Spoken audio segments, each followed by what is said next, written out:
श्रावण सोमवार व्रत कथा। किसी नगर में एक धनी व्यापारी रहता था। दूर दूर तक उसका व्यापार फैला हुआ था। नगर के सभी लोग उस व्यापारी का सम्मान करते थे। इतना सब कुछ संपन्न होने के बाद भी वह व्यापारी बहुत दुखी था, क्योंकि उसका कोई पुत्र नहीं था, जिस कारण अपनी मृत्यु के पश्चात व्यापार के उत्तराधिकारी की चिंता उसे हमेशा सताती रहती थी। पुत्र प्राप्ति की इच्छा से व्यापारी प्रत्येक सोमवार भगवान शिव की व्रत पूजा किया करता था और शाम के समय शिव मंदिर में जाकर शिव जी के सामने घी का दीपक जलाया करता था। उसकी भक्ति देखकर माँ पार्वती बहुत प्रसन्न हुई और भगवान शिव से उस व्यापारी की मनोकामना पूर्ण करने का निवेदन किया। भगवान शिव बोले, इस संसार में सबको उसके कर्म के अनुसार फल की प्राप्ति होती है। जो प्राणी जैसा कर्म करते हैं उन्हें वैसा ही फल प्राप्त होता है। शिव जी द्वारा समझाने के बावजूद माँ पार्वती नहीं मानी और उस व्यापारी की मनोकामना पूर्ति हेतु वे शिव जी से बार बार अनुरोध करती रही। अंततः माता के आग्रह को देखकर भगवान भोलेनाथ को उस व्यापारी को पुत्र प्राप्ति का वरदान देना ही पड़ा। वरदान देने के पश्चात भोलेनाथ माँ पार्वती से बोले, आपके आग्रह पर मैंने पुत्र प्राप्ति का वरदान तो दे दिया, परंतु उसका यह पुत्र 16 वर्ष से अधिक समय तक जीवित नहीं रहेगा। उसी रात भगवान शिव उस व्यापारी के स्वप्न में आए और उसे पुत्र प्राप्ति का वरदान दिया और उसके पुत्र के 16 वर्ष तक जीवित रहने की बात बताई।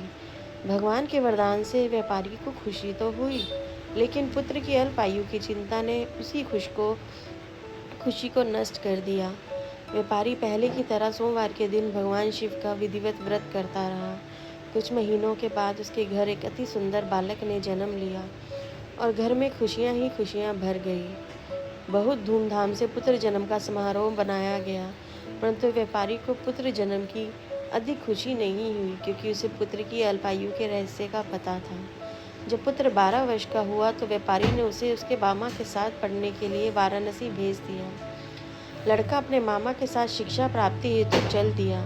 रास्ते में जहाँ भी मामा भांजे विश्राम हेतु रुकते वहीं यज्ञ करते और ब्राह्मणों को भोजन कराते। लंबी यात्रा के बाद मामा भांजे एक नगर में पहुँचे। उस दिन नगर के राजा की कन्या का विवाह था, जिस कारण पूरे नगर को सजाया गया था। निश्चित समय पर बारात आ गई, लेकिन वर का पिता अपने बेटे की एक आंख के काने होने के कारण बहुत चिंतित था। उसे भय था कि इस बात का पता चलने पर कहीं राजा विवाह से इनकार न कर दे, इससे उसकी बदनामी भी होगी। जब वर के पिता ने व्यापारी के पुत्र को देखा तो उसके मस्तिष्क में एक विचार आया। उसने सोचा, क्यों न इस लड़के को दूल्हा बनाकर राजकुमारी से विवाह करा दूं। विवाह के बाद इसको धन देकर विदा कर दूंगा और राजकुमारी को अपने नगर ले जाऊंगा।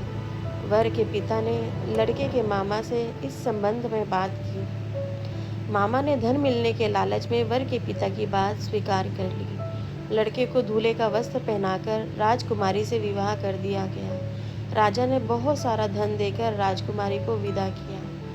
शादी के बाद लड़का जब राजकुमारी के साथ लौट रहा था तो वह सच नहीं छुपा सका और उसने राजकुमारी के ओढ़नी पर लिख दिया, राजकुमारी, तुम्हारा विवाह मेरे साथ हुआ था।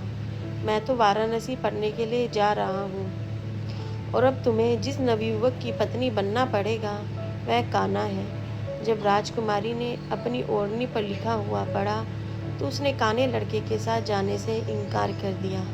राजा को जब ये सब बातें पता लगी तो उसने राजकुमारी को महल में ही रख लिया।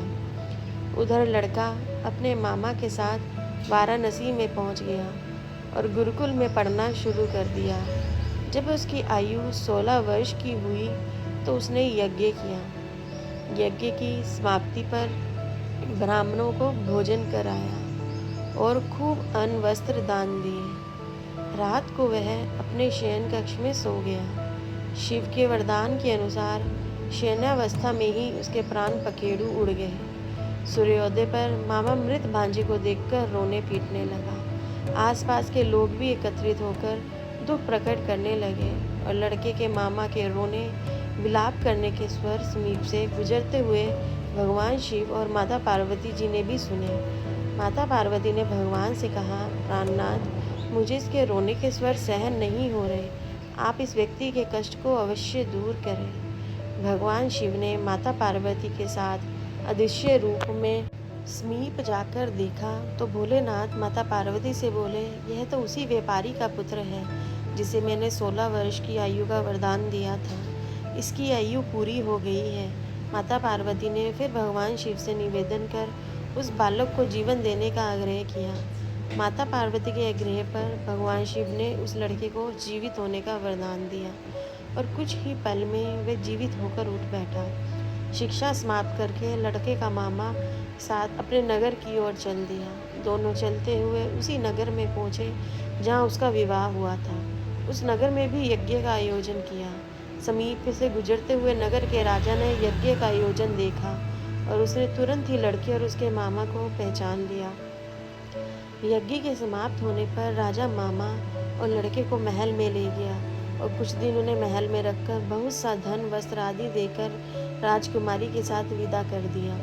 इधर भूखे प्यासे रहकर व्यापारी और उसकी पत्नी बेटी की प्रतीक्षा कर रहे थे। उन्होंने प्रतिज्ञा कर रखी थी कि यदि उन्हें अपने बेटी की मृत्यु का समाचार मिला तो दोनों अपने प्राण त्याग देंगे। परंतु जैसे ही उसने बेटे के जीवित वापस लौटने का समाचार सुना तो वह बहुत प्रसन्न हुआ।